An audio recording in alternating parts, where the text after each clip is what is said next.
Welcome back. This is today's wits and I am your Mansi ma'am. आज आप अपना dream children a reverie by Charles Lamb continue करांगे। ठीक है, ये तो पहला एक ऑलरेडी पार्ट बन चुके हैं। ਜਿਹੜੇ ਬੱਚੇ डायरैक्ट इस पार्ट ਤੇ ਆਏ ਨੇ ਉਹ ਪਹਿਲਾਂ ਉਹ ਵਾਲਾ ਪਾर्ट ਦੇਖ ਲੈਣ, ਅਦਰਵਾਈਜ਼ ਉਹਨਾਂ ਦਾ ਕਨਸੈਪਟ ਕਲੀਅਰ ਨਹੀਂ ਹੋਏਗਾ। ਜਿਹੜੇ ਬੱਚੇ ਪਹਿਲਾ ਪਾर्ट ਦੇਖ ਕੇ ਆ ਰਹੇ ਨੇ ਉਹ ਕੰਟੀਨਿਊ ਕਰ ਸਕਦੇ ਨੇ। And one more thing, sorry universities ਲਈ ਲਾਈਵ ਕਲਾਸਿਸ ਅਵੇਲੇਬਲ ਨੇ ਤੇ ਪੀਡੀਐਫ ਨੋਟਸ, ਲੈਕਚਰ ਵੀਡੀਓਜ਼, ਹਰ ਚੀਜ਼ ਅਵੇਲੇਬਲ ਹੈ। ਤੁਸੀਂ ਸਰ ਦੇ ਨੰਬਰ ਤੇ ਕੰਟੈਕਟ ਕਰਕੇ ਲੈ ਸਕਦੇ हैं। क्लियर? ਹੁਣ ਆਪਾਂ ਆਪਣਾ ਕੰਟੀਨਿਊ ਕਰਦੇ ਹਾਂ। Then I told how she was used to sleep by herself in a lone chamber of the great lone house। ਇਹਦੇ ਵਿੱਚ ਪਹਿਲਾਂ ਕੁਝ ਚੀਜ਼ਾਂ ਸਮਝਦੇ ਹਾਂ। ਜਿਵੇਂ ਲਿਖਿਆ ਹੋਇਆ ਰੇ used to ਮਤਲਬ ਕੀ ਹੁੰਦਾ? ਕਿਸੇ ਚੀਜ਼ ਦਾ ਆਦੀ ਹੋਣਾ, ਡਿਕਟ ਹੋਣਾ। ਠੀਕ ਹੈ, ਉਸ ਤੋਂ ਬਾਅਦ ਲਿਖਿਆ ਹੋਇਆ by herself ਤੋਂ by herself ਕਿਵੇਂ? ਕੋਈ ਕੰਮ ਆਪਣੇ ਆਪ ਕਰਨਾ, ਇਕੱਲੇ ਕਰਨਾ। ਜਿਵੇਂ ਮੈਨੇ ਉਹ ਕੰਮ ਕੀਤਾ by myself। ठीक है, यानी कि वो काम मैंने कल्ले ही किया, किसी की हेल्प तो नहीं किया। By myself, by herself, by जिमें लिखा हिमसेल्फ। ठीक है, ऐदा। और उस तो बाद लिखा लोन चैम्बर। एक चीज देखो, उरे कमरे लिए इन्होंने रूम नहीं वरत्या, रूम वर्ड नहीं वरत्या, चैम्बर वरत्या। चैम्बर का मतलब की होंदा? चैम्बर मतलब होंदा वो जगह, वो एरिया जिथे बड़ी बड़ी ऑर्गेनाइजेशंस बैठ के मीटिंग करदियां ने, बड़े बड़े डिसीजन लिते जाते हैं। तो जाहिर सी गल है वो जगह माड़ी झीड़ी तो होएगी नहीं। ठीक है, ओदा एरिया थोड़ा बहुता तो होएगा नहीं। उत्थों किस चीज़ का रेफरेंस लिता गया? साइज का, कमरे के साइज का। और जिथे ये ग्रैंड मदर सुते पे नेगे वो कमरे का साइज भी बहुत बड़ा है, इसलिए उस कमरे नूं रूम नहीं चैम्बर कहा गया। ठीक है, हुण चैम्बर के अगे लिखा है लोन। हुण लोन का की मतलब है? दैट मीनस जिहड़ा वो चैम्बर है उहदे आले दुआले, ठीक है, होर कोई चैम्बर नहीं है। जा तो पौड़ियां होणगियां, ठीक है, जा तो किचन च जाण दा रस्ता होएगा। ठीक है, इदां दा कुछ हो सकता, लेकिन होर कोई चैम्बर जिवें होर कोई कमरा नहीं है। अगे लिखा है great loan house. Great loan house तो की मतलब है? यानी कि घर भी उत्थे कल्ला ही है, उहदे आस पड़ोस ते आंढ गुआंढ च होर कोई घर नहीं है। थोड़े दूर दराडे च हो सकदा, पर उहदे आंढ गुआंढ च नहीं है होर कोई घर। ਹੁਣ ਇਹ ਲਾਈਨ ਆਪਾਂ ਪੜ੍ਹਦੇ ਹਾਂ। ਕਹਿੰਦੇ ਦੈਨ ਆਈ ਟੋਲਡ ਹਾਊ, ਯਾਨੀ ਕਿ ਚਾਰਲਸ ਲੈਂਬ ਕਹਿੰਦੇ ਤੁਹਾਨੂੰ ਮੈਂ ਦੱਸਦਾ ਵਾਂ ਕਿਵੇਂ ਉਹ ਆਦੀ ਸੀਗੇ ਇਕੱਲੇ ਸੌਣ ਦੇ ਵੱਡੇ ਜਿਹੇ ਇਕਾਂਤ ਕਮਰੇ 'ਚ। ਜਿਹੜਾ ਉਹ ਕਮਰਾ ਕਿੱਥੇ ਸੀ? ਵੱਡਾ ਕੱਲਾ ਜਿਹੜਾ ਘਰ ਸੀਗਾ, ਗ੍ਰੇਟ ਹਾਊਸ। ਠੀਕ ਹੈ, ਉੱਥੇ ਉਹ ਆਦੀ ਸੀ ਇਕੱਲੇ ਸੌਣ ਦੇ। ਉਹ ਤੋਂ ਬਾਅਦ ਲਿਖਿਆ ਹੋਇਆ ਸੈਮੀਕੋਲਨ। ਸੈਮੀਕੋਲਨ ਜਿਵੇਂ ਮੈਨੇ ਪਹਿਲੇ ਵਾਲੇ ਪਾਰਟ 'ਚ ਵੀ ਦੱਸਿਆ ਸੀ ਵੀ ਸੈਮੀਕੋਲਨ ਦਾ ਕੰਮ ਕੀ ਹੁੰਦਾ? ਉਹਦਾ ਕੰਮ ਹੁੰਦਾ ਵੀ ਉਹ ਤੋਂ ਬਾਅਦ ਵਾਲੀ ਲਾਈਨ, ਸੈਮੀਕੋਲਨ ਤੋਂ ਬਾਅਦ ਵਾਲੀ ਲਾਈਨ ਉਹ ਤੋਂ ਪਹਿਲਾਂ ਵਾਲੀ ਲਾਈਨ ਤੇ ਇੰਟਰਡਿਪੈਂਡ ਹੁੰਦੀ ਹੈ। क्लियर? ਹੁਣ ਆਪਾਂ ਅੱਗੇ ਪੜ੍ਹਦੇ ਹਾਂ। And how she believed that an apparition of a two infants was to be seen at midnight gliding up and down the great staircase near where she slept।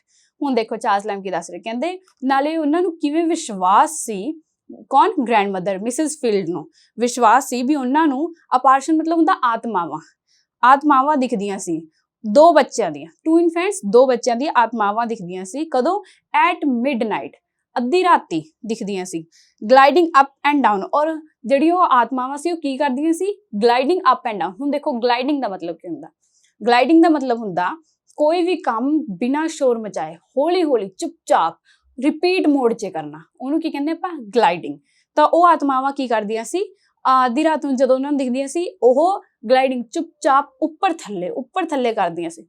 ਜਿਹੜਾ ਉੱਪਰ ਥੱਲੇ ਕਿੱਥੇ ਕਰਦੀਆਂ ਸੀਗੀਆਂ? ਸਟੇਅਰਕੇਸ ਤੇ। ਹੁਣ ਤੁਹਾਨੂੰ ਸਟੇਅਰਸ ਔਰ ਸਟੇਅਰਕੇਸ ਤੇ ਡਿਫਰੈਂਸ ਨਹੀਂ ਪਤਾ ਹੋਏਗਾ। ਠੀਕ ਹੈ, ਆ ਪਿਕਚਰ ਦਿਖ ਰਹੀ ਹੈ, ਸਟੇਅਰਸ ਔਰ ਸਟੇਅਰਕੇਸ ਤੇ ਡਿਫਰੈਂਟ। ਸਟੇਅਰਸ ਤੇ ਸਿਰਫ ਰਾਈਜ਼ਰਸ ਹੁੰਦੇ ਨੇ, ਆਹ ਜਿਹੜਾ ਇਦਾਂ ਇਹ ਦਾ ਸਟੇਅਰ ਹੁੰਦੀ। ਠੀਕ ਹੈ, ਇਦਾਂ ਕਰਕੇ ਜਿਹੜਾ ਇਹ ਚੀਜ਼ ਹੈ ਉਹਨੂੰ ਆਪਾਂ ਰਾਈਜ਼ਰ ਕਹਿੰਦੇ ਆ। ਸਟੇਅਰਸ ਤੇ ਸਿਰਫ ਰਾਈਜ਼ਰ ਹੁੰਦਾ, ਲੇਕਿਨ ਸਟੇਅਰਕੇਸ ਤੇ ਪੂਰੀ ਚੀਜ਼ਾਂ ਇੰਕਲੂਡਡ ਹੁੰਦੀਆਂ। ਸਟੇਅਰਸ ਹੁੰਦੀ ਹੈ, ਰੇਲਿੰਗ ਹੁੰਦੀ ਹੈ, ਤੇ ਜਿਹੜਾ ਉਹ ਸਟੇਅਰਕੇਸ ਹੈ ਉੱਥੇ ਉਹ ਆਤਮਾਵਾਂ ਕੀ ਕਰਦੀਆਂ ਨੇਗੀਆਂ? ਅਪ ਐਂਡ ਡਾਊਨ ਏਦਾਂ।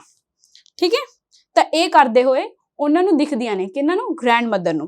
ਨੀਅਰ ਵੇਅਰ ਸ਼ੀ ਸਲਿਪਡ, ਜਿੱਥੇ ਉਹ ਸੋ ਰਹੇ ਨੇਗੇ ਉੱਥੇ ਹੀ ਉਹ ਸਟੇਅਰਕੇਸ ਆ, ਉੱਥੇ ਹੀ ਉਹ ਆਤਮਾਵਾਂ ਅਪ ਐਂਡ ਡਾਊਨ ਕਰ ਰਹੀਆਂ ਨੇ। ਮੈਨੇ ਕਿਹਾ ਸੀ ਨਾ ਚੈਂਬਰ ਲੋਨ ਚੈਂਬਰ ਹੈ, ਯਾਨੀ ਕਿ ਉਹਦੇ ਆਲੇ ਦੁਆਲੇ ਜਾਂ ਤਾਂ ਕੋਈ ਸਟੇਅਰਕੇਸ ਹੋਏਗਾ, ਪੌੜੀਆਂ ਹੋਣਗੀਆਂ, ਜਾਂ ਤਾਂ ਕਿਤੇ ਹੋਰ ਜਾਣ ਦਾ ਰਸਤਾ ਹੋਏਗਾ।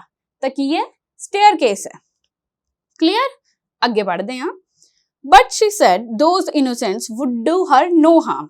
ਹੁਣ ਉਹ ਇਹ ਵੀ ਦੱਸਦੇ ਨੇ, ਗ੍ਰੈਂਡ ਮਦਰ ਕਹਿੰਦੇ ਪਰ ਜਿਹੜੀ ਉਹ ਆਤਮਾਵਾਂ ਨੇ ਉਹ ਇਨੋਸੈਂਟ ਨੇ, ਮੈਨੂੰ ਕਿਸੇ ਤਰ੍ਹਾਂ ਦਾ ਕੋਈ ਨੁਕਸਾਨ ਨਹੀਂ ਪਹੁੰਚਾਉਂਦੀਆਂ।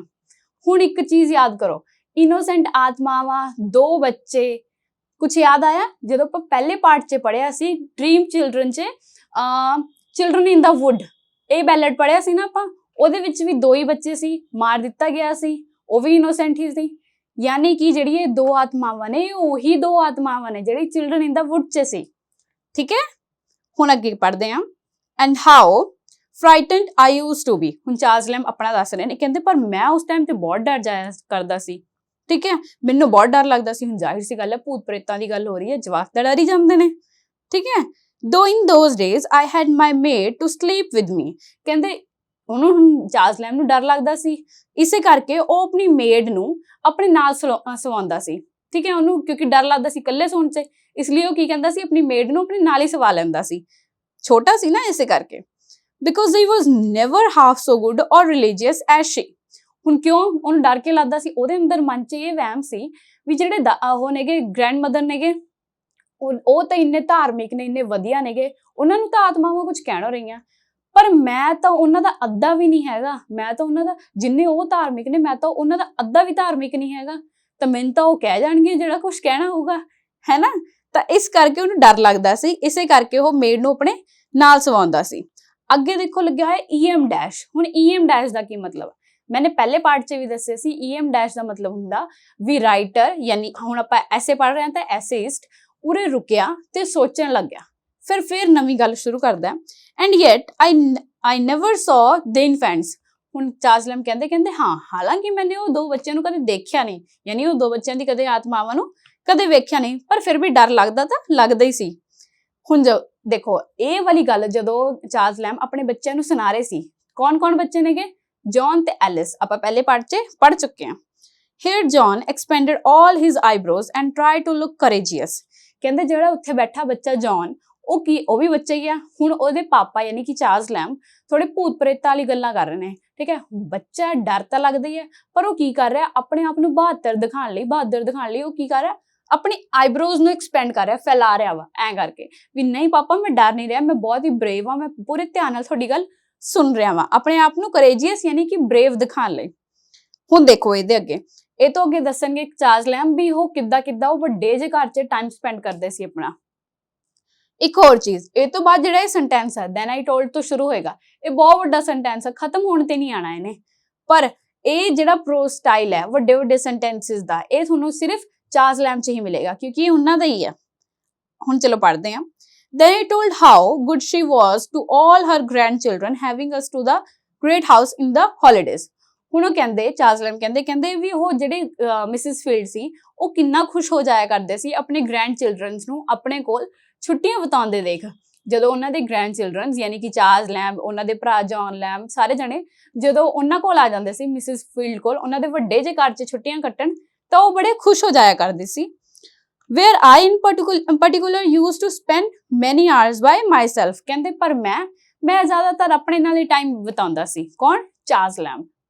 ਠੀਕ ਹੈ, ਮਾਈਸੈਲਫ ਜਿਵੇਂ ਮੈंने ਉੱਪਰ ਦੱਸਿਆ ਸੀ ਨਾ, ਹਰਸੈਲਫ, ਹਿਮਸੈਲਫ, ਮਾਈਸੈਲਫ, ਉਦਾਂ ਹੀ ਆਪਣੇ ਨਾਲ ਹੀ, ਮਤਲਬ ਇਕੱਲੇ ਹੀ ਟਾਈਮ ਬਿਤਾਉਂਦਾ ਸੀ। in gazing upon the old bust of the 12 Caesar that had been emperors of Rome।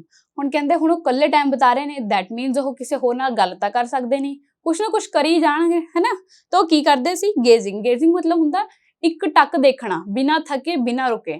ਠੀਕ ਹੈ, ਘੂਰਨਾ ਇੱਕ ਟਾਈਪ ਦਾ। ਠੀਕ ਹੈ, ਉਹ ਕੀ ਕਰਦੇ ਸੀ? ਘੂਰਦੇ ਸੀ ਕਿੰਨਾਂ ਨੂੰ? ਓਲਡ ਬਸਟ, ਪੁਰਾਣੀ ਮੂਰਤੀਆਂ ਨੂੰ।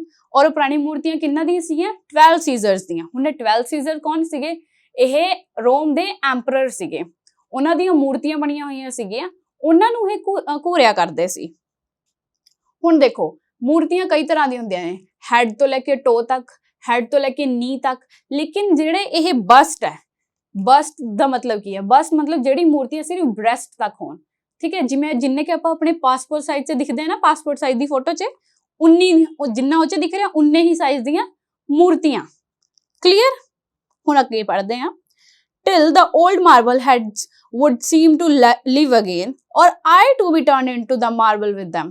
ਹੁਣ ਦੇਖੋ ਜਿਹੜੇ ਚਾਰਲਸ ਲੈਮ ਨੇ, ਉਹ ਇਹ ਉਹਨਾਂ ਮੂਰਤੀਆਂ ਨੂੰ ਉਦੋਂ ਤੱਕ ਘੂਰਦੇ ਸੀ ਜਦੋਂ ਤੱਕ ਕਿ ਇਹਨਾਂ ਨੂੰ ਏਦਾਂ ਲੱਗਦਾ ਵੀ ਜਦੋਂ ਤੱਕ ਜਾਂ ਤਾਂ ਉਹ ਮੇਰੇ ਵਾਂਗੂ ਬਣ ਜਾਣ, ਉਹ ਜਿਉਂਦੇ ਹੋ ਜਾਣ, ਜਾਂ ਤਾਂ ਮੈਂ ਉਹਨਾਂ ਵਾਂਗੂ ਮੂਰਤੀ ਬਣ ਜਾਵਾਂ। ਮਤਲਬ ਇੰਨਾ ਟਾਈਮ ਤੱਕ ਉਹਨਾਂ ਨੂੰ ਘੂਰੀ ਜਾਣਾ ਉਹ ਮੂਰਤੀਆਂ ਨੂੰ। ਠੀਕ ਹੈ, ਇੱਕ ਚੀਜ਼ ਦਿਖੀ ਤੁਹਾਨੂੰ ਇਹ ਇੰਨੇ ਕੰਮ ਕਰਨ 'ਚ ਵੀ ਇੰਨੇ ਟਾਈਮ ਤੱਕ ਮੂਰਤੀਆਂ ਨੂੰ ਦੇਖਣਾ, ਇਹਨਾਂ ਨੂੰ ਕੁਝ ਹੋਰ ਦਿਖਦਾ ਨਹੀਂ ਜਾਂ ਕੁਝ ਹੋਰ ਇਹਨਾਂ ਕੋਲ ਕੰਮ ਨਹੀਂ, ਇਹ ਚੀਜ਼ ਇਹਨਾਂ ਦਾ ਇਕੱਲਾਪਨ ਦਿਖ ਰਿਹਾ ਵੀ ਇਹਨਾਂ ਕੋਲ ਕੋਈ ਹੈ ਨਹੀਂ ਜਾਂ ਕੁਝ ਐਦਾਂ ਦਾ ਇਕੱਲਾਪਨ ਦਿਖ ਰਿਹਾ ਉਹਨਾਂ ਦਾ। ਅੱਗੇ ਵਧਦੇ ਆ, ਦੇਖੋ ਸੈਮੀਕੋਲਨ ਲੱਗਿਆ ਹੋਇਆ। How I never could be tired with the roaming about the huge mansion with its vast empty rooms। ਹੁਣ ਦੱਸ ਰਹੇ ਨੇ ਵੀ ਉਹ ਜਿਹੜਾ ਵੱਡਾ ਜਿਹਾ ਘਰ ਸੀ, ਮੈਂਸ਼ਨ ਸੀ, ਉਹ 'ਚ ਇਹ ਘੁੰਮਦੇ ਜਮਾ ਹੀ ਨਹੀਂ ਥੱਕਦੇ ਸੀ, ਮਤਲਬ ਘੁੰਮੀ ਜਾਣਾ ਪੂਰਾ ਦਿਨ ਪਰ ਥੱਕਦੇ ਜਮਾ ਹੀ ਨਹੀਂ ਸੀ। ਔਰ ਉਹਦੇ ਵਿੱਚ ਘੁੰਮਦੇ ਕਿੱਥੇ ਸੀ, ਉਹਨਾਂ ਦੇ ਵੱਡੇ ਵੱਡੇ ਖਾਲੀ ਰੂਮ, ਵਾਸਟ ਵੱਡੇ ਖਾਲੀ ਰੂਮ, ਠੀਕ ਹੈ। ਉਹ ਰੂਮਸ ਵਿੱਚ ਹੁੰਦਾ ਸੀ, ਕਮਰੇ 'ਚ ਹੁੰਦਾ ਕੀ ਸੀ, with their worn out hangings। worn out ਕੀ ਹੁੰਦਾ, worn out 'ਚ ਦੋ ਚੀਜ਼ਾਂ ਇਨਕਲੂਡ ਹੁੰਦੀਆਂ ਨੇ, ਇੱਕ old, ਦੂਜਾ ਡੈਮੇਜ, ਠੀਕ ਹੈ। ਯਾਨੀ ਕਿ ਪੁਰਾਣੀ ਖਰਾਬ ਹੋ ਚੁੱਕੀਆਂ, ਹੈਂਗਿੰਗਸ ਮਤਲਬ ਝੂਮਰ। ਉਹ ਵੱਡੇ ਖਾਲੀ ਰੂਮਾਂ 'ਚ ਕੀ ਹੁੰਦਾ ਸੀ, ਪੁਰਾਣੇ ਖਰਾਬ ਹੋ ਚੁੱਕੇ ਝੂਮਰ, ਠੀਕ ਹੈ। ਫਲਟਰਿੰਗ ਟੈਪੈਸਟਰੀ, ਹੁਣ ਫਲਟਰਿੰਗ ਮਤਲਬ ਕੀ ਹੁੰਦਾ, ਲਹਿਰਾਣਾ ਜਾਂ ਫਹਿਰਾਣਾ, ਇਹੀ ਜੇ ਫਹਿਰਾਉਂਦੇ ਹੋਏ ਟੈਪੈਸਟਰੀ। ਕਈ ਵੀਡੀਓਜ਼ 'ਚ ਤੁਸੀਂ ਦੇਖਿਓ ਵੀ ਤੁਹਾਨੂੰ ਦੱਸਿਆ ਹੋਏਗਾ ਵੀ ਇਹ ਟੈਪੈਸਟਰੀ ਮਤਲਬ ਪਰਦੇ ਹੋ ਗਏ, ਕਰਟਨਸ ਹੋ ਗਏ, ਪਰ ਇਦਾਂ ਨਹੀਂ ਹੈ। ਟੈਪੈਸਟਰੀ ਅਲੱਗ ਹੁੰਦਾ, ਕਰਟਨਸ ਅਲੱਗ ਹੁੰਦਾ। ਟੈਪੈਸਟਰੀ ਉਹ ਚੀਜ਼ ਹੁੰਦੀ ਹੈ, ਇੱਕ ਵੱਡਾ ਥੋੜਾ ਹੈਵੀ ਵੋਵਨ ਕਲੌਥ ਹੁੰਦਾ, ਉਹਦੇ ਉੱਤੇ ਪਿਕਟੋਰੀਅਲ ਡਿਜ਼ਾਈਨ ਬਣੇ ਹੁੰਦੇ ਨੇ। ਤੁਹਾਨੂੰ ਪਿਕਚਰ ਦਿਖ ਰਹੀ ਹੋਏਗੀ, ਐਦਾਂ ਦਾ ਹੁੰਦਾ ਟੈਪੈਸਟਰੀ। ਇਹ ਮੋਸਟਲੀ ਬੈੱਡ ਦੇ ਬੈਕ ਸਾਈਡ ਤੇ ਲੱਗਦਾ ਹੁੰਦਾ ਕੱਪੜੇ ਦਾ ਹੀ ਹੈ, ਠੀਕ ਹੈ। ਤਾਂ ਉਹ ਲਹਿਰਾਉਂਦੇ ਫਹਿਰਾਉਂਦੇ ਇਹਨਾਂ ਨੂੰ ਦਿਖਦੇ। ਐਂਡ ਕਾਰਵਡ ਓਕਨ ਪੈਨਲਸ, ਹੁਣ ਕਾਰਵਡ ਓਕਨ ਪੈਨਲਸ ਕੀ ਹੁੰਦੇ ਨੇ, ਓਕ ਇੱਕ ਟਰੀ ਹੁੰਦਾ, ਠੀਕ ਹੈ। ਉਹਦੀ ਲੱਕੜ ਨਾਲ ਜਿਹੜੇ ਤਖਤੇ ਬਣਦੇ ਨੇ, ਹਨਾ, ਉਹਦੇ ਉੱਤੇ ਨਕਾਸ਼ੀ ਕੀਤੀ ਹੋਈ ਹੈ। ਹੁਣ ਨਕਾਸ਼ੀ ਕਾਹਦੀ ਕੀਤੀ ਹੋਈ ਹੈ, ਵਿਦ ਦ ਗਿਲਡਿੰਗ। ਗਿਲਡਿੰਗ ਮਤਲਬ ਕੀ ਹੁੰਦਾ, ਦੇਖੋ ਕਈ ਉਹ 'ਚ ਦੇਖਿਓ ਤੁਸੀਂ, ਪੁਰਾਣੇ ਜਿਹੜੇ ਜ਼ਮਾਨੇ 'ਚ ਦਰਵਾਜ਼ੇ ਹੁੰਦੇ ਸੀ, ਉਹਨਾਂ 'ਚ ਨਾ ਮੈਟਲ ਦੀ ਨਕਾਸ਼ੀ ਕੀਤੀ ਹੁੰਦੀ ਸੀਗੀ, ਹੈ। ਤੁਹਾਨੂੰ ਆ ਦਿਖ ਰਿਹਾ ਹੋਏਗਾ ਐਦਾਂ ਗੋਲਡ ਕਲਰ 'ਚ, ਤਾਂ ਕਿ ਉਹ ਥੋੜੇ ਸੋਹਣੇ ਲੱਗਣ, ਠੀਕ ਹੈ। ਤਾਂ ਜਿਹੜੇ ਉਹ ਕੀ ਨੇਗੇ, ਕਾਰਵਡ ਓਕਨ ਪੈਨਲਸ, ਜਿਹੜੇ ਉਹ ਓਕਨ ਪੈਨਲਸ ਨੇ, ਉਹਨਾਂ 'ਚ ਜਿਹੜੀ ਨਕਾਸ਼ੀ ਕੀਤੀ ਹੋਈ ਹੈ ਉਹ ਰਬਡ ਆਊਟ ਹੋ ਚੁੱਕੀ ਹੈ, ਮਤਲਬ ਉਖੜ ਚੁੱਕੀ ਹੈ। ਹੁਣ ਦੇਖੋ ਅੱਗੇ ਫਿਰ ਲੱਗਿਆ ਹੈ EM dash, that means writer ਫਿਰ ਕੁਝ ਸੋਚ ਰਹੇ ਨੇ ਤੇ ਫਿਰ ਕੁਝ ਨਵਾਂ ਦੱਸਣਗੇ। Sometimes in the spacious old fashioned gardens which I had almost to myself। ਦੇਖੋ ਕੀ ਕਹਿੰਦੇ, ਹੁਣ ਕਈ ਵਾਰ ਕੀ ਕਰਦੇ ਸੀ, ਕਈ ਵਾਰ ਉਹ ਆਪਣਾ ਟਾਈਮ ਕਿੱਥੇ ਬਿਤਾਉਂਦੇ ਸੀ, ਵੱਡੇ ਵੱਡੇ ਪੁਰਾਣੇ ਜ਼ਮਾਨੇ ਦੇ ਜਿਹੜੇ ਗਾਰਡਨਸ ਹੁੰਦੇ ਸੀ, ਸਪੇਸ਼ੀਅਸ ਮਤਲਬ ਵੱਡੇ ਵੱਡੇ, which I had almost to myself, ਜਿਹੜੇ ਕਿ ਲਗਭਗ ਮੇਰੇ ਲਈ ਹੀ ਹੁੰਦੇ ਸੀ, ਮਤਲਬ ਕਿ ਉੱਥੇ ਹੋਰ ਕੋਈ ਨਹੀਂ ਹੁੰਦਾ ਸੀ ਇਹਨਾਂ ਤੋਂ ਇਲਾਵਾ, ਇਹ ਇਕੱਲੇ ਹੀ ਹੁੰਦੇ ਸੀ ਉੱਥੇ। unless when now and then solitary gardening man would cross me। ਕਹਿੰਦੇ ਮੈਂ ਉੱਥੇ ਤਾਂ ਇਕੱਲਾ ਹੀ ਹੁੰਦਾ ਸੀ ਜਦੋਂ ਤੱਕ ਕਿ until and unless ਮੈਨੂੰ ਉੱਥੇ ਉਹ ਜਿਹੜੇ ਨੇਗੇ solitary gardening man ਨਾ ਟੱਕਰ ਜਾਵੇ। ਉੱਥੇ ਦੇਖੋ ਲਿਖਿਆ ਹੋਇਆ now and then। now and then ਦਾ ਮਤਲਬ ਕੀ ਹੁੰਦਾ, ਕਦੇ ਕਦੇ ਮੈਨੂੰ solitary gardening man ਨਾ ਟੱਕਰ ਜਾਵੇ, ਮੈਨੂੰ ਗਾਰਡਨਰ ਨਾ ਟੱਕਰ ਜਾਵੇ। ਹੁਣ ਗਾਰਡਨਰ ਨੂੰ ਹਨਾ ਗਾਰਡਨਿੰਗ ਮੈਨ ਲਿਖਤਾ, ਚਲੋ ਠੀਕ ਹੈ। solitary ਕਿਉਂ ਲਿਖਿਆ, solitary ਮਤਲਬ ਹੁੰਦਾ ਇਕੱਲਾਪਨ, ਠੀਕ ਹੈ। ਹੁਣ ਉੱਥੇ ਇਸ ਲਈ ਲਿਖਿਆ ਕਿਉਂਕਿ ਜਿਹੜਾ ਇਹ ਵੱਡਾ ਜਿਹਾ ਘਰ ਹੈ, ਇਹਦੇ ਵਿੱਚ ਕਿੰਨੇ ਜਣੇ ਰਹਿੰਦੇ ਨੇ, ਸਿਰਫ ਇੱਕ ਮਿਸਿਸ ਫੀਲਡ, ਗ੍ਰੈਂਡਮਦਰ ਜਿਹੜੇ ਰਹਿੰਦੇ ਨੇ, ਬੱਚੇ ਆਉਂਦੇ ਨੇ ਛੁੱਟੀਆਂ ਕੱਟਣ ਆਉਂਦੇ ਨੇ, ਕਈ ਵਾਰ ਨਹੀਂ ਵੀ ਆਉਂਦੇ। ਤੇ ਜਿਹੜਾ ਇਹ ਗਾਰਡਨਰ ਹੈ, ਇਹ ਆਂਦਾ ਇਕੱਲਾ ਚੁੱਪਚਾਪ ਕੰਮ ਕਰਦਾ ਔਰ ਚਲਾ ਜਾਂਦਾ, ਠੀਕ ਹੈ। ਤੇ ਇਹਨੂੰ ਇਕੱਲੇ ਰਹਿਣ ਦੀ ਆਦਤ ਪੈ ਗਈ ਹੈ, ਹੁਣ ਇਹ ਵੀ ਇਕੱਲੇ ਰਹਿਣ ਦਾ ਆਦੀ ਹੋ ਗਿਆ। ਤੇ ਜਦੋਂ ਬੱਚੇ ਆਉਂਦੇ ਨੇ ਤਾਂ ਥੋੜਾ ਚਿੜ ਜਾਂਦਾ ਵਾ, ਦੂਰ ਰਹੋ, ਫਲ ਨਾ ਤੋੜੋ, ਫੁੱਲ ਨਾ ਤੋੜੋ, ਇੱਧਰ ਨਾ ਆਓ। ਤਾਂ ਇਸ ਲਈ ਇਹਨੂੰ ਕੀ ਕਿਹਾ ਗਿਆ, solitary gardening man, ਠੀਕ ਹੈ। ਉਹ ਤੋਂ ਅੱਗੇ ਦੇਖੋ ਫਿਰ ਲਿਖਿਆ ਹੋਇਆ EM ਡੈਸ਼। EM ਡੈਸ਼ ਹੁਣ ਜ਼ਾਹਿਰ ਸੀ ਗੱਲ ਹੈ, ਫਿਰ ਐਸੇਇਸਟ ਕੁਝ ਸੋਚੇਗਾ, ਫਿਰ ਕੁਝ ਨਵਾਂ ਦੱਸੇਗਾ। and how the nectarines and the peaches hung upon the walls without my offering to pluck them। ਦੇਖੋ ਪਹਿਲਾਂ ਇਹਦੀ ਪਿੱਛੇ ਵਾਲੀ ਲਾਈਨ ਸਮਝੋ, without my offering to pluck them। ਦੇਖੋ ਇਹਦੇ ਵਿੱਚ ਕੀ ਕਹਿ ਰਿਹਾ, ਕਹਿੰਦਾ ਬਿਨਾਂ ਮੇਰੀ ਕੋਸ਼ਿਸ਼ ਕੀਤੇ ਉਹਨਾਂ ਨੂੰ ਤੋੜਨ ਦੀ ਉਹ ਦੀਵਾਰ ਤੇ ਲਟਕੇ ਹੁੰਦੇ ਸੀ। ਕੀ, nectarines and peaches। ਤੁਹਾਨੂੰ ਫੋਟੋ ਦਿਖ ਰਹੀ ਹੋਏਗੀ, ਇਹਨਾਂ 'ਚ ਜ਼ਿਆਦਾ ਫਰਕ ਨਹੀਂ ਹੁੰਦਾ, ਲੇਕਿਨ ਬਸ nectarines and peaches 'ਚ ਇੱਕ ਦੀ ਥੋੜੀ ਜਿਹੀ ਸਕਿਨ ਸਮੂਥ ਹੁੰਦੀ ਹੈ, ਇੱਕ ਦੀ ਥੋੜੀ ਜਿਹੀ ਫਰੀਜ਼ੀ ਜੀ ਹੁੰਦੀ ਹੈ, ਠੀਕ ਹੈ। ਆ ਤੁਹਾਨੂੰ ਪਿਕਚਰ ਦਿਖ ਰਹੀ ਹੋਏਗੀ, ਦੋਨਾਂ 'ਚ ਕੰਪੈਰੀਜ਼ਨ ਕਰਕੇ। ਕਹਿੰਦੇ ਵੀ ਜਦੋਂ ਤੱਕ ਮੈਂ ਇਹਨਾਂ ਨੂੰ ਤੋੜਨ ਦੀ ਕੋਸ਼ਿਸ਼ ਨਹੀਂ ਕਰਦਾ ਸੀ, ਹਨਾ, ਉਦੋਂ ਤੱਕ ਹੀ ਇਹ ਲਟਕੇ ਹੁੰਦੇ ਸੀ। ਦੈਟ ਮੀਨਸ ਅਗਰ ਮੈਂ ਤੋੜੂੰਗਾ ਤਾਂ ਫਿਰ ਬਚਨੇ ਕੀ ਹੈ ਲਟਕਣ ਲਈ ਉੱਥੇ, ਠੀਕ ਹੈ। ਹੁਣ ਇਹ ਉਹਨਾਂ ਨੂੰ ਕਿਉਂ ਨਹੀਂ ਤੋੜਦੇ ਸੀ ਜਿਹੜੇ nectarines and peaches ਨੇ, ਬਿਕੋਜ਼ ਦੇ ਵਰ ਫੋਰਬਿਡਨ ਫਰੂਟ। ਕਿਉਂਕਿ ਫੋਰਬਿਡਨ ਮਤਲਬ ਮਨਾ ਕੀਤਾ ਹੋਇਆ ਉਹ ਫਰੂਟਸ ਨੂੰ ਤੋੜਨ ਲਈ, ਫੋਰਬਿਡਨ ਫਰੂਟ ਨੇਗੇ ਉਹ। unless now and then ਮੈਂ ਤੁਹਾਨੂੰ ਦੱਸਿਆ ਕਦੇ ਕਦੇ। ਫਿਰ ਅੱਗੇ ਲੱਗਿਆ ਹੋਇਆ EM ਡੈਸ਼, ਯਾਨੀ ਕਿ ਫਿਰ ਐਸੇ ਰੁਕਦੇ ਨੇ, ਫਿਰ ਕੁਝ ਨਵਾਂ ਸੋਚਦੇ ਨੇ ਤੇ ਦੱਸਦੇ ਨੇ। and because I had more pleasure in strolling about among the old melancholy looking yew trees or the firs। ਕਹਿੰਦੇ ਕਿਉਂਕਿ ਮੈਨੂੰ ਕਦੇ ਮੈਨੂੰ ਜ਼ਿਆਦਾ ਮਜ਼ਾ ਆਉਂਦਾ ਸੀ ਕੀ ਕਰਨ 'ਚ, ਘੁੰਮਣ 'ਚ। ਸਟਰੋਲਿੰਗ ਮਤਲਬ ਹੁੰਦਾ ਆਵਾਰਾ ਘੁੰਮਣਾ, ਤਾਂ ਆਵਾਰਾ ਤਾਂ ਨਹੀਂ, ਤੁਸੀਂ ਵੈਸੇ ਤਾਂ ਆਵਾਰਾ ਦੇਖਿਆ ਜਾਵੇ ਕਿਉਂਕਿ ਕੋਈ ਚੱਜ ਦਾ ਕੰਮ ਤਾਂ ਹੈ ਨਹੀਂ, ਇੱਧਰ ਉੱਧਰ ਘੁੰਮਣਾ, ਮੂਰਤੀਆਂ ਘੂਰਨਾ, ਠੀਕ ਹੈ। ਤੇ ਕਹਿੰਦੇ ਮੈਨੂੰ ਜ਼ਿਆਦਾ ਮਜ਼ਾ ਆਉਂਦਾ ਸੀ ਘੁੰਮਣ 'ਚ। ਕਿੱਥੇ ਘੁੰਮਣ 'ਚ? ਜਿਹੜੇ ਯੂ ਟਰੀਜ਼ ਨੇ, ਜਿਵੇਂ ਆਪਣੇ ਇੰਡੀਆ 'ਚ ਪੀਪਲ ਵਗੈਰਾ, ਠੀਕ ਹੈ, ਉਵੇਂ ਯੂ ਟਰੀਜ਼ ਹਨਾ, ਫॉर ਟਰੀਜ਼, ਇਹਨਾਂ ਦੇ ਵਿੱਚ, ਇਹਨਾਂ ਦੇ ਆਲੇ ਦੁਆਲੇ ਜਿਹੜੇ ਕਿ ਯੂ ਟਰੀਜ਼ ਦੇਖੋ ਲਿਖਿਆ ਹੋਇਆ ਮੈਲੰਕਲੀ ਲੁਕਿੰਗ, ਜਿਹੜੇ ਐ ਲੱਗ ਰਿਹਾ ਵੀ ਉਦਾਸ ਨੇਗੇ, ਯੂ ਟਰੀਜ਼, ਫॉर ਟਰੀਜ਼, ਠੀਕ ਹੈ। ਇਹਨਾਂ ਦੇ ਆਲੇ ਦੁਆਲੇ, ਇਹਨਾਂ ਦੇ ਵਿੱਚ ਘੁੰਮਣਾ ਮੈਨੂੰ ਜ਼ਿਆਦਾ ਪਸੰਦ ਸੀ। And picking up the red berries and the four apples. ਦੇਖੋ, ਤੇ ਉੱਥੇ ਉਹ ਕੀ ਕਰਦੇ ਸੀਗੇ, ਜਿਹੜੇ ਰੈਡ ਬੈਰੀਜ਼ ਨੇ, ਫॉर ਐਪਲਸ ਨੇ, ਇਹ ਇਹਨਾਂ ਨੂੰ ਚੁਗਦੇ ਸੀ, ਚੁੱਕ ਲੈਂਦੇ ਸੀ। ਦੈਟ ਮੀਨਸ ਕਿ ਇਹਨਾਂ ਨੇ ਤੋੜਿਆ ਨਹੀਂ, ਇਹਨਾਂ ਨੇ ਚੱਕਿਆ ਵਾ। ਔਰ ਆਣਾ ਜਿਹੜੇ ਵੀ ਦਰਖਤ ਤੋਂ ਅਗਰ ਕੋਈ ਫਲ ਫਰੂਟ ਟੁੱਟ ਕੇ ਗਿਰਦਾ ਵਾ, ਠੀਕ ਹੈ, ਕਿਹੜੀ ਕੰਡੀਸ਼ਨ ਤੇ ਟੁੱਟਦਾ ਉਹ? ਉਦੋਂ ਹੀ ਜਦੋਂ ਬਹੁਤ ਪੱਕ ਜਾਂਦਾ, ਸੜ ਜਾਂਦਾ, ਉਦੋਂ ਹੀ ਗਿਰਦਾ, ਠੀਕ ਹੈ। ਤਾਂ ਅਗਰ ਇਹਨਾਂ ਨੇ ਉਹਨੂੰ ਚੱਕਿਆ, ਉਹ ਫਲ ਫਰੂਟਾਂ ਨੂੰ ਚੱਕਿਆ, ਤਾਂ ਫਿਰ ਉਹ ਕੀ ਹੋਏਗਾ? ਖਾ ਤਾਂ ਸਕਦੇ ਨਹੀਂ, ਹੈ ਨਾ। ਦੇਖੋ ਇਹੀ ਚੀਜ਼ ਅੱਗੇ ਦੱਸੀ ਹੋਏਗੀ, ਵਿਚ ਵਰ ਗੁੱਡ ਫॉर ਨਥਿੰਗ, ਉਹਨਾਂ ਨੂੰ ਖਾ ਤਾਂ ਸਕਦੇ ਨਹੀਂ, ਕਿਸੇ ਕੰਮ ਦੇ ਤਾਂ ਹੈ ਨਹੀਂ, ਬਟ ਟੂ ਲੁੱਕ ਐਟ, ਬਸ ਦੇਖੋ ਅੱਗੇ ਫਿਰ ਈਐਮ ਡੈਸ਼ ਲੱਗਿਆ ਹੋਇਆ। ਈਐਮ ਡੈਸ਼ ਯਾਨੀ ਕਿ ਐਸੇ ਰੁਕੇ, ਫਿਰ ਚੱਲਦੇ ਨੇਗੇ ਕੁਛ ਨਵਾਂ ਲੈ ਕੇ। Or in lying about upon the fresh grass with all the fine garden smells around me. ਹੁਣ ਦੇਖੋ ਕੀ ਕਹਿੰਦੇ, ਕਹਿੰਦੇ ਹੋਰ ਉਹਨਾਂ ਨੂੰ ਕੀ ਪਸੰਦ ਸੀ? ਉਹ ਘਾਹ ਤੇ ਲੰਮੇ ਪੈਣਾ, ਆਰਾਮ ਨਾਲ ਪੈਣਾ, ਠੀਕ ਹੈ, ਫਰੈਸ਼ ਗ੍ਰਾਸ ਤੇ, with all fine garden smells around me. ਕਹਿੰਦੇ ਨਾਲੇ ਉੱਥੇ ਦੀ ਜਿਹੜੀ ਗਾਰਡਨ ਸੀ ਸਾਰੀ ਸਮੈਲਸ ਸੀਗੀਆਂ। ਸਮੈਲਸ ਕਿੱਦਾਂ ਦੀਆਂ? ਫਲ ਫਰੂਟਾਂ ਦੀ ਸਮੈਲ, ਤੇ ਇੱਥੇ ਮਿੱਟੀ ਦੀ ਖੁਸ਼ਬੂ, ਹਨਾ, ਇਹ ਸਾਰੀਆਂ ਇਹਨਾਂ ਦੀ ਸਮੈਲਸ ਉਹਨਾਂ ਦੇ ਆਲੇ ਦੁਆਲੇ ਹੀ ਹੁੰਦੀਆਂ ਸੀ, ਜਿਹੜਾ ਕਿ ਉਹਨਾਂ ਨੂੰ ਪਸੰਦ ਸੀ। ਹੁਣ ਦੇਖੋ ਫਿਰ ਈਐਮ ਡੈਸ਼ ਲਾਈਐਮ, ਇਹਨਾਂ ਨੇ ਬਹੁਤ ਵਾਰ ਲਾਇਆ, ਯਾਨੀ ਕਿ ਐਸੇਸਟ ਫਿਰ ਸੋਚਣਗੇ, ਫਿਰ ਕੁਛ ਨਵਾਂ ਲਿਖਣਗੇ। ਔਰ ਬਾਸਕਿੰਗ ਇਨ ਦਾ ਔਰੇਂਜਰੀ, ਬਾਸਕਿੰਗ ਮਤਲਬ ਹੁੰਦਾ ਧੁੱਪ ਖਾਣਾ, ਧੁੱਪੇ ਬੈਠਣਾ, ਤਾਂ ਕਹਿੰਦੇ ਔਰੇਂਜਰੀ। ਔਰੇਂਜਰੀ ਮੈਂ ਤੁਹਾਨੂੰ ਬਾਅਦ ਚ ਦੱਸਦੀ ਹਾਂ ਆਰਾਮ ਨਾਲ। ਔਰੇਂਜਰੀ ਹਲੇ ਇੱਥੇ ਸਮਝੋ, ਔਰੇਂਜਰੀ ਉਹ ਬਾਗ ਬਗੀਚਾ ਜਿੱਥੇ ਸਿਰਫ ਔਰੇਂਜ ਹੀ ਉਗਾਏ ਜਾ ਰਹੇ ਨੇ, ਠੀਕ ਹੈ। ਤਾਂ ਉੱਥੇ ਬਹਿ ਕੇ ਧੁੱਪ ਖਾਣਾ, ਟਿਲ ਉਦੋਂ ਤੱਕ I could almost fancy myself ripening too along with the oranges and limes in that a grateful warmth। ਕਹਿੰਦੇ ਮੈਂ ਉਦੋਂ ਤੱਕ ਧੁੱਪ ਖਾਂਦਾ ਸੀ ਜਦੋਂ ਤੱਕ ਕਿ ਮੈਂ ਖੁਦ ਨੂੰ ਪੱਕਿਆ ਹੋਇਆ ਨਾ ਪਾ ਲਵਾਂ, ਠੀਕ ਹੈ। ਉਹਨਾਂ ਨਾਲ, ਕਿਹਨਾਂ ਨਾਲ? ਔਰੇਂਜਸ ਔਰ ਲਾਈਮਸ ਨਾਲ। ਇੰਨੀ ਜ਼ਿਆਦਾ ਗਰਮੀ 'ਚ ਮੈਂ ਵੀ, ਜਦੋਂ ਤੱਕ ਉਹ ਪੱਕਦੇ ਸੀ ਉਦੋਂ ਤੱਕ ਮੈਂ ਵੀ ਪੱਕਦਾ ਸੀ। ਮਤਲਬ ਕਿ ਕੀ ਕਹਿਣਾ ਚਾਹੁੰਦੇ ਨੇ ਵੀ ਮੈਂ ਬਹੁਤ ਦੇਰ ਤੱਕ ਧੁੱਪ ਖਾਂਦਾ ਸੀ ਉੱਥੇ ਬਹਿ ਕੇ। ਹੁਣ ਸਮਝੋ ਔਰੇਂਜਰੀ ਕੀ ਹੁੰਦਾ। ਔਰੇਂਜਰੀ ਇੱਕ ਪਰਟੀਕੁਲਰਲੀ ਸਪੈਸ਼ਲ ਏਰੀਆ ਹੁੰਦਾ ਹੈ, ਠੀਕ ਹੈ। ਤੁਹਾਨੂੰ ਇਹ ਪਿਕਚਰ ਦਿਖ ਰਹੀ ਹੋਏਗੀ, ਜਿਵੇਂ ਗ੍ਰੀਨ ਹਾਊਸ ਦੇਖਿਆ ਨਾ, ਉਦਾਂ ਹੀ ਹੁੰਦਾ, ਠੀਕ ਹੈ। ਇੱਥੇ ਨਾ ਸਪੈਸ਼ਲ ਔਰੇਂਜ ਲਈ ਹੁੰਦਾ, ਉਗਾਉਣ ਲਈ, ਉਹਨਾਂ ਦੇ ਲਈ, ਠੀਕ ਹੈ। ਅੱਗੇ ਪੜ੍ਹਦੇ ਹਾਂ। ਅੱਗੇ ਲੱਗਿਆ ਹੋਇਆ ਫਿਰ ਈਐਮ ਡੈਸ਼, ਫਿਰ ਰੁਕੇ ਔਰ ਫਿਰ ਕੁਛ ਨਵਾਂ ਦੱਸਣ ਲੱਗੇ। ਹੁਣ ਦੇਖੋ, ਹੁਣ ਉਹਨਾਂ ਨੇ ਵਿਊ ਹੀ ਚੇਂਜ ਕਰਤਾ। ਹਾਲੇ ਆਪਾਂ ਗਾਰਡਨ 'ਚ ਸੀ, ਮਤਲਬ ਹੈਗੇ ਤਾਂ ਗਾਰਡਨ 'ਚ ਹੀ ਆ, ਹਾਲੇ ਆਪਾਂ ਫਲ ਫਰੂਟ ਦੇਖ ਰਹੇ ਸੀ, ਹੁਣ ਕਿੱਥੇ ਦੇਖਾਂਗੇ? ਔਰ in watching the days the ਡਾਟਾ to and fro in the fish pond. ਹੁਣ ਕੀ ਕਹਿੰਦੇ ਨੇ? ਕਹਿੰਦੇ ਉਹ ਕੀ ਕਰਦੇ ਸੀਗੇ? ਉਹ ਡੇਜ਼ ਕੀ ਹੁੰਦੀ ਆ? ਫਿਸ਼ ਹੁੰਦੀ ਆ, ਮਛਲੀ ਹੁੰਦੀ ਆ। ਕਹਿੰਦੇ ਉਹ ਮਛਲੀ ਨੂੰ ਦੇਖ ਰਹੇ ਨੇ ਜਿਹੜੀ ਕਿ ਡਾਟਡ ਇੱਧਰ ਉੱਧਰ ਉਛਲ ਕੂਦ ਕਰ ਰਹੀ ਹੈ, ਠੀਕ ਹੈ। To and fro in the fish pond, ਇੱਧਰ ਤੋਂ ਉੱਧਰ ਕਰਨਾ ਉਹਨੇ ਫਿਸ਼ ਪੌਂਡ 'ਚ। ਕੌਣ? ਡੇਜ਼, ਜਿਹੜੀ ਮਛਲੀ ਹੈ, ਠੀਕ ਹੈ। At the bottom of the garden. ਹੁਣ ਜਿਹੜਾ ਉਹ ਫਿਸ਼ ਪੌਂਡ ਹੈ ਉਹ ਕਿੱਥੇ ਆ? ਉਹ ਬਾਟਮ ਤੇ ਆ, ਗਾਰਡਨ ਦੇ ਬਾਟਮ ਤੇ, ਹੱਟੀ ਤੇ ਆ। with here and there a great sulky pike hanging mid down the water in the silent state as if it mocked at their impertinent friskings। ਹੁਣ ਕੀ ਕਹਿੰਦੇ? ਕਹਿੰਦੇ ਜਿਹੜਾ ਉੱਥੇ ਦੇਖੋ, ਇੱਕ ਪਾਸੇ ਡੇਸ ਹੈ ਜਿਹੜੀ ਇੱਧਰ ਤੋਂ ਉੱਧਰ ਲੱਗੀ ਹੋਈ ਹੈ, ਹੈਨਾ। ਦੂਜੇ ਪਾਸੇ ਹੀ ਜਿਹੜੀ ਇੱਕ ਹੋਰ ਮਛਲੀ ਹੈ ਜਿਹੜੀ ਕਿ ਥੋੜੀ ਜਿਹੀ ਸੈਡ ਜੀ ਲੱਗ ਰਹੀ ਹੈ, ਸਲਕੀ ਉਦਾਸ ਜੀ ਲੱਗ ਰਹੀ ਹੈ, ਉਹਦਾ ਨਾਮ ਕੀ ਹੈ? ਪਾਈਕ। ਪਾਈਕ ਵੱਡੀ ਜੀ ਮਛਲੀ ਹੁੰਦੀ ਹੈ, ਠੀਕ ਹੈ। ਇੱਕੋ ਚ ਖਾਸੀਅਤ ਹੁੰਦੀ ਹੈ, ਉਹ ਸਨਾਉਟ ਬਹੁਤ ਜੀ ਕਰਦੀ ਹੈ, ਜਿਵੇਂ ਡਾਲਫਿਨਸ ਕਰਦੇ ਨੇ ਨਾ, ਉਵੇਂ ਉਹ ਵੀ ਕਰਦੀ ਹੈ।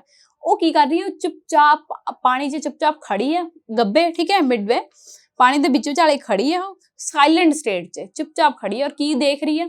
ਐਦਾਂ ਲੱਗ ਰਿਹਾ ਉਹ ਜਿਹੜੇ ਡੇਸ ਮਛਲੀਆਂ ਨੇ ਉਹਨਾਂ ਦਾ ਮਜ਼ਾਕ ਉਡਾ ਰਹੀ ਹੈ ਵੀ ਕੀ ਕਰੀ ਜਾਂਦੀਆਂ ਨੇ ਇਹ, ਇੱਧਰ ਤੋਂ ਇੱਧਰ, ਐ ਨਹੀਂ ਵੀ ਸ਼ਾਂਤੀ ਨਾਲ ਟਿੱਕ ਕੇ ਖੜ ਜਾਣ, ਠੀਕ ਹੈ।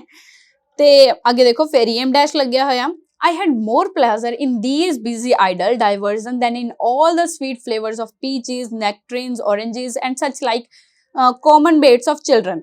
ਕਹਿੰਦੇ ਦੇਖੋ ਮੈਨੂੰ ਜ਼ਿਆਦਾ ਖੁਸ਼ੀ ਮਿਲਦੀ ਸੀ, ਚਾਰਲਸ ਲੈਮ ਆਪਣਾ ਦੱਸ ਰਹੇ ਨੇ, ਕਹਿੰਦੇ ਮੈਨੂੰ ਜ਼ਿਆਦਾ ਖੁਸ਼ੀ ਮਿਲਦੀ ਸੀ ਆ ਬਿਜ਼ੀ ਆਈਡਲ ਕੰਮਾਂ 'ਚ, ਡਾਇਵਰਜ਼ਨ ਕੰਮਾਂ 'ਚ, ਠੀਕ ਹੈ, ਰੈਦਰ ਦੈਨ ਨਾ ਕਿ ਇਹ ਫੁੱਲ ਜਿਹੜੇ ਪੀਚੀਜ਼ ਨੇ, ਨੈਕਟਰਿਨਸ ਨੇ, ਇਹ ਮਿੱਠੇ ਜਿਹੜੇ ਫਲ ਫਰੂਟ ਨੇ, ਇਹਨਾਂ ਨੂੰ ਖਾਣ ਤੋਂ, ਹਨਾ, ਦੀ ਬਜਾਏ ਮੈਨੂੰ ਇਹ ਕੰਮਾਂ 'ਚ ਜ਼ਿਆਦਾ ਖੁਸ਼ੀ ਮਿਲਦੀ ਸੀ। ਆਹ ਮੂਰਤੀਆਂ ਨੂੰ ਘੂਰਨਾ, ਫਿਸ਼ਿਸ ਨੂੰ ਦੇਖਣਾ, ਆਹ ਗਾਰਡਨ 'ਚ ਬਹਿਣਾ, ਇਹ ਕੰਮਾਂ 'ਚ ਮੈਨੂੰ ਜ਼ਿਆਦਾ ਖੁਸ਼ੀ ਮਿਲਦੀ ਸੀ ਰੈਦਰ ਦੈਨ ਆਹ ਫਲ ਫਰੂਟ ਖਾਣ 'ਚ। ਆਹ ਫਲ ਫਰੂਟ ਖਾਣਾ ਤਾਂ ਕਾਮਨ ਬੱਚਿਆਂ ਦੀ ਅਟਰੈਕਸ਼ਨ ਆ। ਕਾਮਨ ਬੇਟਸ ਲਿਖੇ ਹੋਏ ਨੇ, ਬੇਟਸ ਮਤਲਬ ਅਟਰੈਕਸ਼ਨ, ਮਤਲਬ ਕਿ ਜਿਹੜੇ ਕਾਮਨ ਬੱਚੇ ਹੁੰਦੇ ਨੇ ਉਹੀ ਇਹ ਫਲ ਫਰੂਟਾਂ ਵੱਲ ਅਟਰੈਕਟ ਹੁੰਦੇ ਨੇ, ਮੈਂ ਤਾਂ ਨਹੀਂ ਸੀ। ਹੁਣ ਉੱਪਰ ਦੇਖੋ ਇੱਕ ਵਰਡ ਲਿਖਿਆ ਹੋਇਆ ਬਿਜ਼ੀ ਆਈਡਲ। ਬਿਜ਼ੀ ਆਈਡਲ ਦਾ ਕੀ ਮਤਲਬ ਹੁੰਦਾ? ਦੇਖੋ ਬਿਜ਼ੀ ਮਤਲਬ ਹੁੰਦਾ ਵੀ ਆਪਾਂ ਬਿਜ਼ੀ ਆ, ਵਿਅਸਤ ਆ, ਠੀਕ ਆ। ਦੂਜੇ ਪਾਸੇ ਆਈਡਲ ਮਤਲਬ ਆਲਸੀ ਆ। ਹੁਣ ਇਹ ਦੋਨੋਂ ਆਪੋਜ਼ਿਟ ਵਰਡ ਨੇ ਔਰ ਇਕੱਠੇ ਲਿਖੇ ਹੋਏ ਨੇਗੇ। ਜਦੋਂ ਵੀ ਰਾਈਟਰ ਐਦਾਂ ਦੀ ਚੀਜ਼ ਕਰਦਾ ਹੈ, ਠੀਕ ਹੈ, ਆਪਣੇ ਵਰਕ 'ਚ, ਦੈਟ ਮੀਨਸ ਉਹ ਕੀ ਕਹਿ ਰਿਹਾ ਵੀ ਤੁਸੀਂ ਇਹ ਤੇ ਡੀਪ ਫੋਕਸ ਕਰੋ, ਇਹ ਤੇ ਥੋੜੀ ਜਿਹੀ ਅਟੈਂਸ਼ਨ ਪਾਓ ਵੀ ਇਹਦਾ ਕੋਈ ਡੀਪ ਮੀਨਿੰਗ ਨਿਕਲ ਰਿਹਾ ਇਸ ਲਈ। ਔਰ ਇਹ ਚੀਜ਼ ਨੂੰ ਕੀ ਕਹਿੰਦੇ ਆ, ਮਤਲਬ ਜਦੋਂ ਦੋ ਆਪੋਜ਼ਿਟ ਵਰਡ ਇਕੱਠੇ ਵਰਤੇ ਜਾਂਦੇ ਨੇ ਤੇ ਇਹ ਚੀਜ਼ ਨੂੰ ਕੀ ਕਹਿੰਦੇ ਆਪਾਂ? ਆਕਸੀਮੋਰਨ ਕਹਿੰਦੇ ਆ। ਕਲੀਅਰ? ਹਾਂ। ਹੁਣ ਦੇਖੋ ਉਰੇ ਉਹ ਇਹ ਸਭ ਕੰਮ ਕਰਦੇ ਹੋਏ ਉਹ ਬਿਜ਼ੀ ਵੀ ਸੀਗੇ, ਹੈਨਾ, ਇੱਧਰ ਉੱਧਰ ਆ ਗਾਰਡਨ 'ਚ ਘੁੰਮਣਾ, ਇਹ ਸਭ ਬਿਜ਼ੀ ਵੀ ਸੀ, ਪਰ ਇਹ ਆਲਸੀਆਂ ਵਾਲੇ ਕੰਮ ਵੀ ਸੀ, ਮਤਲਬ ਕੋਈ ਚੱਜ ਦਾ ਕੰਮ ਤਾਂ ਹੈ ਨਹੀਂ ਸੀ, ਠੀਕ ਹੈ, ਇਸ ਲਈ ਬਿਜ਼ੀ ਆਈਡਲ ਕੰਮ ਕਿਹਾ ਗਿਆ ਇਹਨਾਂ ਨੂੰ। ਅੱਗੇ ਪੜ੍ਹਦੇ ਹਾਂ। ਹੁਣ ਦੇਖੋ ਉਰੇ ਸੈਂਟੈਂਸ ਖਤਮ ਹੋਇਆ ਇਹ ਜਾ ਕੇ, ਜਿਹੜਾ ਉੱਥੇ ਸ਼ੁਰੂ ਹੋਇਆ ਸੀ। ਇਹ ਵੱਡੇ ਵੱਡੇ ਸੈਂਟੈਂਸ ਚਾਰਲਸ ਦਾ ਪ੍ਰੋਜ਼ ਸਟਾਈਲ ਆ। ਅੱਗੇ ਪੜ੍ਹਦੇ ਹਾਂ। Here John slyly deposit back upon the plate a bunch of grapes। ਕਹਿੰਦੇ ਉਰੇ ਕੀ ਕਹਿ ਰਹੇ ਨੇ? ਕਹਿੰਦੇ ਜਦੋਂ ਚਾਰਲਸ ਲੈਮ ਇਹ ਦੱਸ ਰਹੇ ਸੀ ਵੀ ਫਰੂਟਸ ਵਾਲਾ ਅਟਰੈਕਟ ਹੋਣਾ ਤਾਂ ਜਿਹੜੇ ਆਮ ਬੱਚੇ ਨੇ ਉਹਨਾਂ ਦਾ ਕੰਮ ਹੈ, ਮੈਂ ਤਾਂ ਨਹੀਂ ਹੁੰਦਾ ਸੀ।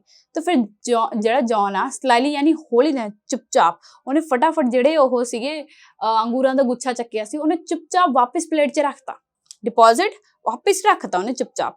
ਵਿਚ ਨਾਟ ਅਨਅਬਜ਼ਰਵਡ ਬਾय ਐਲਿਸ। ਉਹਨੂੰ ਰੇ ਮੈਥਸ ਵਾਲੇ ਸਟੂਡੈਂਟਸ ਆ ਜਾਓ।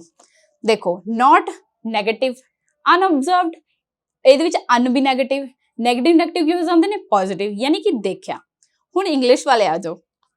ਦੇਖੋ ਅਨਅਬਜ਼ਰਵਡ ਮਤਲਬ ਕੀ ਹੁੰਦਾ? ਨਹੀਂ ਦੇਖਿਆ, ਔਰ ਉਹਦੇ ਮੂਰੇ ਫਿਰ ਤੋਂ ਨੋਟ ਲਗਾਤਾ ਯਾਨੀ ਕਿ ਦੇਖਿਆ, ਹੈ ਨਾ।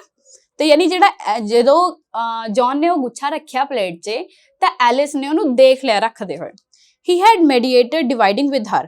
ਹਾਂ, ਹਾਲਾਂਕਿ ਜਿਹੜਾ ਜੌਨ ਸੀ ਉਹਨੇ ਸੋਚ ਰੱਖਿਆ ਸੀ ਵੀ ਉਹ ਜਿਹੜਾ ਇਹ ਅੰਗੂਰਾਂ ਦਾ ਗੁੱਛਾ ਹੈ ਉਹ ਉਹਦੇ ਨਾਲ ਵੰਡ ਕੇ ਹੀ ਖਾਏਗਾ। ਕਿਹਦੇ ਨਾਲ? ਐਲਿਸ ਨਾਲ। ਮੈਡੀਏਟਡ ਮਤਲਬ ਕੀ ਹੁੰਦਾ? ਸੋਚ ਰੱਖਿਆ ਸੀ। And both seemed willing to relinquish them for the present as irrelevant। ਹੁਣ ਦੇਖੋ ਕਹਿੰਦੇ ਉਹ ਜਿਹੜੇ ਦੋਨੋਂ ਏਦਾਂ ਦੇਖਣ 'ਚ ਲੱਗ ਰਹੇ ਸੀ ਜਿਵੇਂ ਦੋਨਾਂ ਨੇ ਸਲਾਹ ਬਣਾਈ ਹੋਵੇ ਵੀ ਹਜੇ ਰੱਖ ਦਿੰਦੇ ਆ, ਬਾਅਦ 'ਚ ਖਾਵਾਂਗੇ, ਹਜੇ ਸਹੀ ਟਾਈਮ ਨਹੀਂ ਹੈ ਖਾਣ ਦਾ, ਕਿਉਂਕਿ ਹਜੇ ਤਾਂ ਉਹਨਾਂ ਦੇ ਜਿਹੜੇ ਪਾਪਾ ਨੇ ਉਹਨਾਂ ਨੇ ਕਿਹਾ ਨਾ ਵੀ ਫਰੂਟਸ ਵਗੈਰਾ ਵਾਲਾ ਅਟਰੈਕਟ ਹੋਣਾ ਤਾਂ ਆਮ ਬੱਚਿਆਂ ਦੀ ਗੱਲ ਹੈ। ਇਸ ਲਈ ਇਰਰੈਲੀਵੈਂਟ ਹੁੰਦਾ ਸਹੀ ਟਾਈਮ ਨਹੀਂ ਹੈਗਾ, relinquish ਹੁੰਦਾ ਤਿਆਗ ਦੇਣਾ, ਮਤਲਬ ਕਿ ਹਲੇ ਨਹੀਂ ਖਾਣਾ ਉਹਨਾਂ ਨੇ ਕਿਹਾ ਨਾ। ਅੱਗੇ ਪੜ੍ਹਦੇ ਹਾਂ। Then in somewhat a more heightened tone, ਹੁਣ ਚਾਰਲਸ ਲੈਮ ਕਹਿੰਦੇ ਥੋੜਾ ਜਿਹਾ ਹੋਰ ਉੱਚੀ ਆਵਾਜ਼ 'ਚ ਮੈंने ਕਿਹਾ, I told, मैंने ਦੱਸਿਆ, how ਕਿਵੇਂ though their great grandmother Field love all her grandchildren, yet in a special manner she might be said to love their uncle John L. Dash। ਹੁਣ ਪੜੋ। ਦੇਖੋ ਕੀ ਕਹਿੰਦੇ ਚਾਰਲਸ ਲੈਮ ਕਹਿ ਰਹੇ ਨੇ, ਕਹਿੰਦੇ ਵੀ ਉਹ ਜਿਹੜੇ ਉਹਨਾਂ ਦੀ ਦਾਦੀ ਗ੍ਰੈਂਡਮਦਰ ਨੇ, ਬੱਚਿਆਂ ਦੀ ਗ੍ਰੇਟ ਗ੍ਰੈਂਡਮਦਰ ਨੇ ਮਿਸਿਸ ਫੀਲਡ, ਹਨਾ, ਉਹ ਆਪਣੇ ਸਾਰੇ ਗ੍ਰੈਂਡ ਚਿਲਡਰਨ ਨੂੰ ਪਿਆਰ ਕਰਦੇ ਸੀ। ਚਾਰਲਸ ਲੈਮ ਨੂੰ, ਜੌਨ ਲੈਮ ਨੂੰ, ਹੋਰ ਵੀ ਜਿੰਨੇ ਵੀ ਸੀ ਸਾਰਿਆਂ ਨੂੰ ਪਿਆਰ ਕਰਦੇ ਸੀ। ਬਟ ਜਿਹੜੇ ਚਾਰਲਸ ਲੈਮ ਦੇ ਭਰਾ ਨੇਗੇ ਜੌਨ ਲੈਮ, ਹਨਾ, ਉਹੀ ਤਾਂ ਬੱਚਿਆਂ ਦੇ ਚਾਚਾ ਹੋਏ ਨਾ। ਉਰੇ ਦੇਖੋ ਲਿਖਿਆ ਹੋਇਆ ਅੰਕਲ ਵਰਡ ਵਰਤਿਆ, ਬੱਚਿਆਂ ਦੇ ਅੰਕਲ ਯਾਨੀ ਬੱਚਿਆਂ ਦੇ ਚਾਚਾ ਕੌਣ ਹੋਏ? ਪਾਪਾ ਦੇ ਭਰਾ। ਔਰ ਉਰੇ ਪਾਪਾ ਕੌਣ ਨੇ? Charles lamb. ਯਾਨੀ ਕਿ ਉਰੇ ਕਿਹਦੀ ਗੱਲ ਹੋ ਰਹੀ ਹੈ? ਚਾਰਲਸ ਲੈਮ ਦੇ ਭਰਾ ਦੀ, ਯਾਨੀ ਕਿ ਜੌਨ ਲੈਮ ਦੀ ਗੱਲ ਹੋ ਰਹੀ ਹੈ। ਦੈਟ ਮੀਨਸ ਜਿਹੜੇ ਮਿਸਿਸ ਫੀਲਡ ਨੇ ਉਹ ਸਾਰੇ ਬੱਚਿਆਂ ਨੂੰ ਪਿਆਰ ਕਰਦੇ ਸੀ, ਪਰ ਜਿਹੜੇ ਜੌਨ ਲੈਮ ਨੇ ਉਹਨਾਂ ਨੂੰ ਥੋੜਾ ਜਿਹਾ ਜ਼ਿਆਦਾ ਪਿਆਰ ਕਰਦੇ ਸੀ। ਕਿਉਂ ਕਰਦੇ ਸੀ? ਉਹ ਤੋਂ ਪਹਿਲਾਂ ਇੱਕ ਚੀਜ਼ ਸਮਝੋ। ਉਰੇ ਦੇਖੋ ਜਿਹੜੇ ਐਸੇਇਸਟ ਨੇ ਉਹਨੇ ਕੀ ਕੀਤਾ? ਜੌਨ ਲਿਖਤਾ, ਐਲ ਲਿਖਤਾ, ਫਿਰ ਡੈਸ਼ ਲਾਤੀ। ਹੁਣ ਜਦੋਂ ਇੰਨਾ ਨਾਮ ਲਿਖਤਾ ਸੀ ਤਾਂ ਪੂਰਾ ਵੀ ਲਿਖ ਦਿੰਦੇ। ਕਿਉਂ ਨਹੀਂ ਲਿਖਿਆ? ਸੀਕ੍ਰੇਸੀ ਮੇਨਟੇਨ ਕਰਨ ਲਈ, ਵੀ ਉਹਨਾਂ ਨੇ ਪੂਰਾ ਨਾਮ ਰਿਵੀਲ ਨਹੀਂ ਕੀਤਾ, ਠੀਕ ਹੈ, ਪੂਰਾ ਨਾਮ ਨਹੀਂ ਦੱਸਿਆ ਵੀ ਕੌਣ ਨੇਗੇ। ਜਿਹੜੇ ਇਹਨਾਂ ਦੀ ਬਾਇਓਗ੍ਰਾਫੀ ਪੜ੍ਹਨਗੇ ਉਹਨਾਂ ਨੂੰ ਹੀ ਸਮਝ ਆਏਗਾ। ਕਲੀਅਰ? ਹੁਣ ਪੜ੍ਹਦੇ ਆਂਗੇ। Because he was so handsome and spirited a youth. ਦੇਖੋ ਹੁਣ ਜਿਹੜੇ ਉਹ ਮਿਸਿਸ ਫੀਲਡ ਸੀ ਉਹ ਜੌਨ ਨੂੰ ਥੋੜਾ ਜਿਹਾ ਜ਼ਿਆਦਾ ਪਿਆਰ ਕਿਉਂ ਕਰਦੇ ਸੀ? ਕਿਉਂਕਿ ਉਹ ਬਹੁਤ ਹੀ ਹੈਂਡਸਮ ਸੀ, ਬਹੁਤ ਹੀ ਸਪਿਰਿਟਡ ਯੂਥ ਸੀ, ਹੈਨਾ। And a king to the rest of us. ਤੇ ਸਾਡੇ ਬਾਕੀ ਸਾਰਿਆਂ ਵਿੱਚੋਂ ਤਾਂ ਉਹ ਇੱਕ ਰਾਜਾ ਹੀ ਸੀ, ਕਿਉਂਕਿ ਉਹਨਾਂ 'ਚ ਇੰਨੀ ਖਾਸੀਅਤ ਸੀਗੀ, ਠੀਕ ਹੈ, ਇੰਨੇ ਖਾਸ ਸੀਗੇ। ਫਿਰ ਅੱਗੇ ਹੁਣ ਦੱਸ ਰਹੇ ਨੇ ਵੀ ਕਿਵੇਂ ਰਾਜਾ ਸੀ, ਜਿਵੇਂ ਸਾਡੇ ਤੋਂ ਕਿਵੇਂ ਅੱਡ ਸੀਗੇ, ਕਿਵੇਂ ਵਧੀਆ ਸੀਗੇ, ਕਿਵੇਂ ਸੀਗੇ। ਦੇਖੋ and instead of moping about in a solitary corners like some of us, ठीक है, he would mount the most mettlesome horse he could get। देखो की कहंदे कहंदे ਜਿਵੇਂ ਅਸੀਂ ਕਰਦੇ ਸੀਗੇ ਵੀ ਕਈ ਖਾਲੀ ਕਾਰਨਰਸ ਤੇ ਖਾਲੀ ਜਗ੍ਹਾਵਾਂ ਤੇ ਘੁੰਮਣਾ ਹਨਾ, ਜਿਵੇਂ ਸਾਡੇ ਵਿੱਚ ਕੁਝ ਕਰਦੇ ਸੀ ਲਾਈਕ ਸਮ ਆਫ ਅਸ, ਉਹ ਇਹ ਨਹੀਂ ਕਰਦੇ ਸੀ। ਉਹ ਇਹਦੀ ਬਜਾਏ ਕੀ ਕਰਦੇ ਸੀ, ਇਹਦੀ ਬਜਾਏ ਉਹ ਇੱਕ ਬੜੇ ਹੀ ਤਾਕਤਵਰ ਬੜੇ ਹੀ ਸ਼ੈਤਾਨ ਹਨਾ ਘੋੜੇ ਤੇ ਉਹਨਾਂ ਨੇ ਚੜ ਜਾਣਾ, ਠੀਕ ਹੈ, ਜਿਹੜਾ ਉਹਨਾਂ ਨੂੰ ਮਿਲਦਾ ਸੀ। when but an imp no bigger than themselves, ਕਹਿੰਦੇ ਉਹਦੇ ਉੱਤੇ ਚੜ ਜਾਣਾ and make it carry him half over the county in morning, ਤੇ ਉਹਨੂੰ ਇੱਕ ਤਰ੍ਹਾਂ ਦਾ ਕਹਿਣਾ ਕਿ ਜਿਹੜਾ ਆਸ-ਪਾਸ ਦਾ ਸਾਰਾ ਏਰੀਆ ਵਾ ਉਹਦੇ ਚ ਅੱਧੇ ਚ ਮੈਨੂੰ ਸਵੇਰੇ ਸਵੇਰੇ ਘੁਮਾ ਕੇ ਲੈ ਕੇ ਆ। ਹੁਣ ਇੱਕ ਚੀਜ਼ ਦੇਖੋ, ਚਾਰਲਸ ਲੈਮ ਆਪਣੇ ਚਾਈਲਡਹੁੱਡ ਦੀ ਗੱਲ ਕਰ ਰਹੇ ਨੇ ਹੈਨਾ, ਤੇ ਜ਼ਾਹਿਰ ਸੀ ਗੱਲ ਹੁਣ ਅਗਰ ਚਾਈਲਡਹੁੱਡ ਦੀ ਗੱਲ ਹੋ ਰਹੀ ਹੈ ਤਾਂ ਛੋਟੇ ਹੀ ਹੋਣਗੇ। ਹੁਣ ਇੱਕ ਛੋਟਾ ਬੱਚਾ ਇੱਕ ਵੱਡੇ ਜਿਹੇ ਘੋੜੇ ਤੇ ਕਿਵੇਂ ਕਾਬੂ ਪਾ ਲਊਗਾ, ਉਹ ਵੀ ਉਹ ਜਿਹਦੇ ਬਾਰੇ ਕਿਹਾ ਗਿਆ ਮੈਟਲਸਮ ਯਾਨੀ ਤਾਕਤਵਰ ਹੈ ਥੋੜਾ ਜਿਹਾ ਹਨਾ। ਨਹੀਂ, ਜਿਹੜਾ ਉਹ ਘੋੜਾ ਵਾ ਉਹ ਵੀ ਛੋਟਾ ਵਾ। ਦੇਖੋ ਉਹ ਜਿਹੜੀ ਲਾਈਨ ਲਿਖੀ ਹੋਈ ਆ, ਐਨ ਇੰਪ ਨੋ ਬਿਗਰ ਦੈਨ ਦੈਮਸੈਲਵਸ, ਯਾਰ ਇੰਪ ਕਿਹਦੇ ਲਈ ਵਰਤਿਆ ਗਿਆ, ਸ਼ੈਤਾਨ ਕਿਹਦੇ ਲਈ ਵਰਤਿਆ ਗਿਆ, ਉਹ ਘੋੜੇ ਲਈ ਹੀ ਵਰਤਿਆ ਗਿਆ ਵੀ ਜਿਹੜਾ ਉਹ ਘੋੜਾ ਵਾ ਉਹ ਵੀ ਨੰਨਾ ਸ਼ੈਤਾਨ ਆ, ਉਹ ਵੀ ਛੇਤੀ ਕਿਸੇ ਦੇ ਕਾਬੂ ਚ ਨਹੀਂ ਆਂਦਾ। ਹੁਣ ਇੱਕ ਹੋਰ ਚੀਜ਼ ਦੇਖੋ, ਨੋ ਬਿਗਰ ਦੈਨ ਦੈਮਸੈਲਵਸ, ਜਿਹੜਾ ਉਹ ਘੋੜਾ ਵਾ ਉਹ ਵੀ ਇਹਨਾਂ ਤੋਂ ਵੱਡਾ ਨਹੀਂ ਹੈ, ਉਹ ਦੈਟ ਮੀਨਸ ਉਹ ਵੀ ਇੰਨਾ ਕੁ ਜਿੰਨਾ ਹੀ ਹੈ, ਉਹ ਵੀ ਜਵਾਕ ਹੀ ਹੈ। ਕਲੀਅਰ? ਆਈ ਹੋਪ ਤੁਸੀਂ ਇੰਜੋਏ ਕੀਤਾ ਹੋਏਗਾ ਪੜ੍ਹਦੇ ਹੋਏ। ਜੇਕਰ ਤੁਹਾਨੂੰ ਵਧੀਆ ਸਮਝ ਆਇਆ ਤਾਂ ਤੁਸੀਂ ਚੈਨਲ ਸਬਸਕ੍ਰਾਈਬ ਕਰ ਸਕਦੇ ਹੋ। Till then keep studying and keep watching this channel.